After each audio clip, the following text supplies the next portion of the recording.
तीन प्रकार के दुख हैं, इन तीनों दुखों में से किसी को भी कोई सा भी दुख नहीं हो। केवल वेद के मानने वाले को नहीं, जो वेद को नहीं मानता उसको भी दुख नहीं हो। मनु महाराज ने इस कारण से धर्म की 4 कसौटियां दी हैं। पहली कसौटी, जो वेद को मानते हैं उनके लिए वेद परम प्रमाण है। स्मृति, मनुस्मृति, या जो परंपरा से रीति रिवाज चले आ रहे हैं,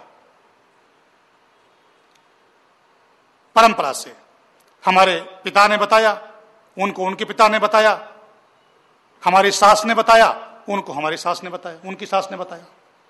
ये जो परंपरा से रीति रिवाज चले आ रहे हैं, ये दूसरी कसौटी है धर्म की, मनु महाराज कहते हैं। और तीसरी कसौटी है सदाचार, जो महापुरुषों ने आचरण किया है, जिस मार्ग पर महापुरुष गए हैं। यक्ष ने युधिष्ठिर से पूछा, रास्ता कौन सा है? जिस रास्ते से महापुरुष गए हैं वो रास्ता है।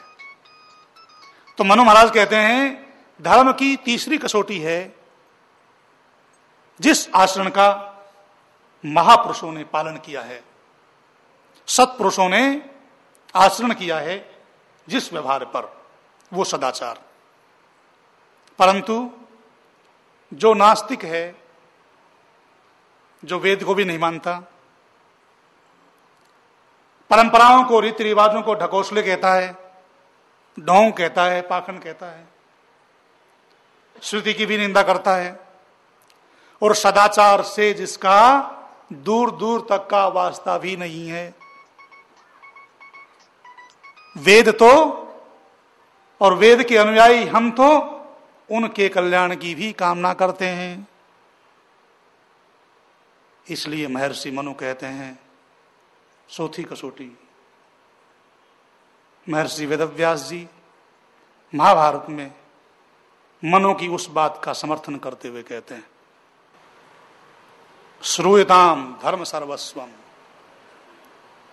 दुनिया के लोगों सुनो, श्रूयताम धर्म सर्वस्वम श्रुत्वा च अवधार्यताम।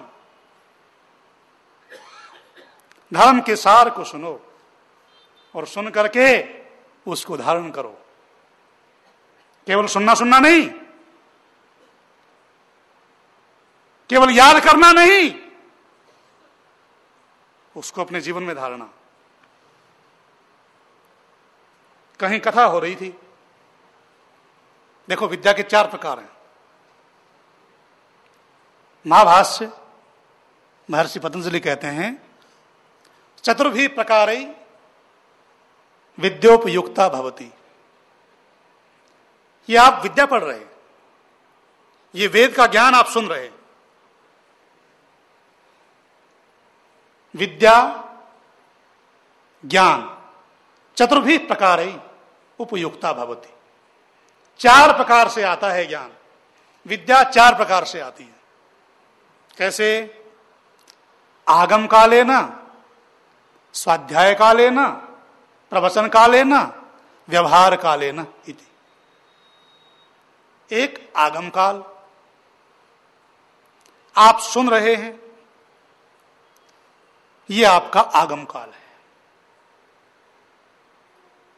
मैंने अपने गुरु के मुख से जो कुछ सुना है, गुरुओं के चरणों में बैठ करके जो कुछ पढ़ा है, जो जाना है, एक विद्यार्थी शिक्षक के सामने बैठ करके जो पढ़ता है, वो आगम काल है। ये पहला प्रकार है विद्या का। महाभाष्यकार महर्षि पतंजलि कहते हैं ऐसा। और दूसरा प्रकार है स्वाध्याय काल। आप लोग ये सुन रहे हैं,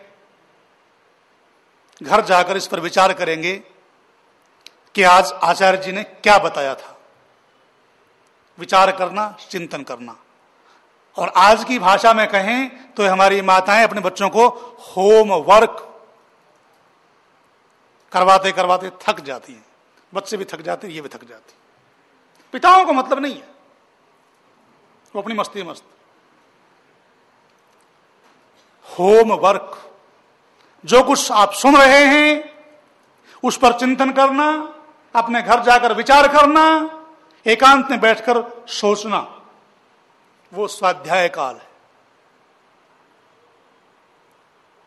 और तीसरा है प्रवचन काल। आपने जो पढ़ा है, आपके पतिदेव यहां नहीं आए हैं तो घर पर जाकर उनको बताना कि आज की कथा में यह चर्चा हुई थी। आपकी पत्नी नहीं आई है तो घर पर जाकर उसको बताना, बच्चों को बताना कि आज की कथा में यह चर्चा हुई थी। या मैंने जो पढ़ा अपने गुरुओं के चरणों में बैठकर, जो जाना उस पर चिंतन किया, उसका स्वाध्याय किया और आज उस पर प्रवचन दे रहा हूं। प्रत्येक मनुष्य जन्म से लेकर के मृत्यु पर्यंत विद्यार्थी रहता है, सीखता ही रहता है।